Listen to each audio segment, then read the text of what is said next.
వైకుంఠ ఏకాదశి నేపథ్యంలో సామాన్య భక్తులు ప్రశాంతంగా శ్రీవారిని దర్శించుకునేలా పెద్ద ఎత్తున ఏర్పాట్లు చేస్తున్నారని టీటీడీ చైర్మన్ బిఆర్ నాయుడు తెలిపారు.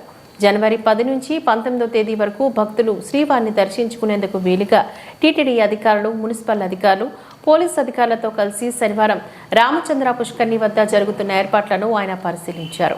ఈ సందర్భంగా చైర్మన్ మీడియాతో మాట్లాడుతూ భక్తులు సమన్వయం పాటించి శ్రీవారిని దర్శించుకోవాలని సూచించారు. 10 రోజుల పాటు భక్తుల వైకుంఠ ద్వార దర్శనం చేసేందుకు వీలుగా పటిష్ట ఏర్పాట్లు చేస్తున్నారు అంటూ తెలిపారు.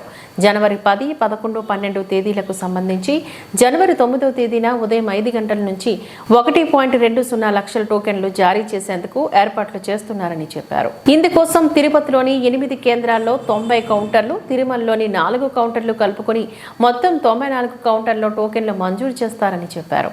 తిరుపతిలోని ఇందిరా మైదానం, రామచంద్ర పుష్కరిణి, శ్రీనివాసం కాంప్లెక్స్, విష్ణు నివాసం కాంప్లెక్స్, భూదేవి కాంప్లెక్స్, బైరాగి పట్టణంలోని రామానాయుడు ఉన్నత పాఠశాల, ఎంఆర్పల్లిలోని జిల్లా పరిషత్ ఉన్నత పాఠశాల, జీవకోణలోని జిల్లా పరిషత్ ఉన్నత పాఠశాల, అదేవిధంగా తిరుమల స్థానికుల కొరకు తిరుమల బాలాజీ నగర్ కమ్యూనిటీ హాల్లో ఏర్పాట్లు చేస్తున్నారు. జనవరి 13 నుంచి 19వ తేదీ వరకు ఏ రోజుకా రోజు ముందు రోజు టోకెన్లను తిరుపతిలోని భూదేవి కాంప్లెక్స్, శ్రీనివాసం, విష్ణు నివాసంలోని మాత్రమే టోకెన్లు జారీ చేసేందుకు వీలుగా పనులు జరుగుతున్నాయని తెలిపారు. తిరుపతిలోని భక్తుల సౌకర్యార్థం క్యూ లైన్లు, బారికేట్లు, షెడ్లు, భద్రత, త్రాగునీరు, మరుగుదొడ్లు తదితర పటిష్ట చర్యలు చేపట్టాలని అధికారులకు సూచించారు. ఈ కార్యక్రమంలోని TTD JEO M Gautami, CVSO Sridhar, municipal commissioner N Maurya, TTD CE Satyanarayana తదితర అధికారులు పాల్గొన్నారు.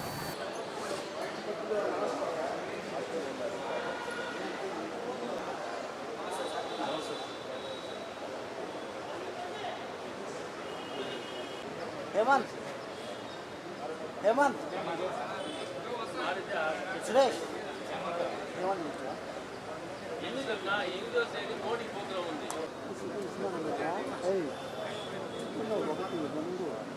మూడు నాలుగు 5 ఉన్నాయి కదా అన్నీ అయిపోతుంది తీసుకో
స్వామి వాయిస్ రికార్డ్ నేను పెడతాను స్వామి.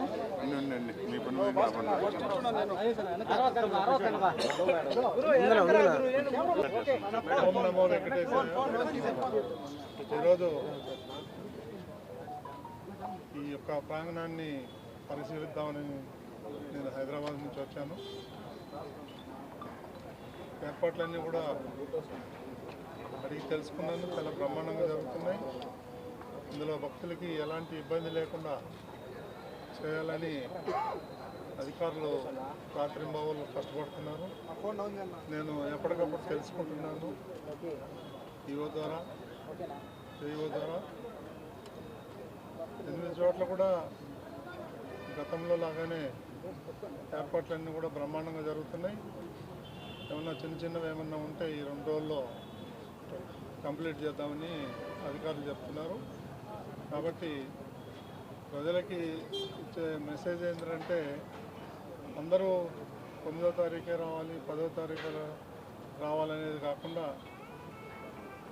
10వ తారీఖు నుంచి 19వ తారీఖు దాకా ఉంటుంది. కాబట్టి నిదానంగా కూడా రావచ్చు. అందరూ ఒకటేసారి వస్తే ఇక్కడ ఇబ్బంది పడతారు అని నేను ప్రజలకు విజ్ఞప్తి చేస్తున్నా. ప్రజలందరూ కూడా భక్తులందరూ కూడా సహకరించాలి మాకు. అప్పుడే ఈ యొక్క వైకుంఠ వైభవంగా జరుగుతుంది. కాబట్టి ఎన్నైతే జాగ్రత్తలు తీసుకోవాలో సెక్యూరిటీ పరంగా అన్ని రకంగా మన వాళ్ళు బ్రహ్మాండమైన ఏర్పాట్లు చేశారు. ఎలాంటి ఇబ్బందులు ఉండవు భక్తులు. కుంభమేళకు సంబంధించి టీటీడీ ఎలాంటి కుంభమేళ ఏర్పాట్లు జరుగుతున్నాయి. జయవు గారు వెళ్ళి చూసి వచ్చారు. అది అక్కడ కూడా 4 ఎకరాల్లో ఇక్కడ ఏదైతే నమూనా ఉందో దాని ప్రకారం అక్కడ కూడా చేస్తున్నారు. త్వరలోనే మీకు అవన్నీ విజువల్స్ కూడా ఇస్తారు.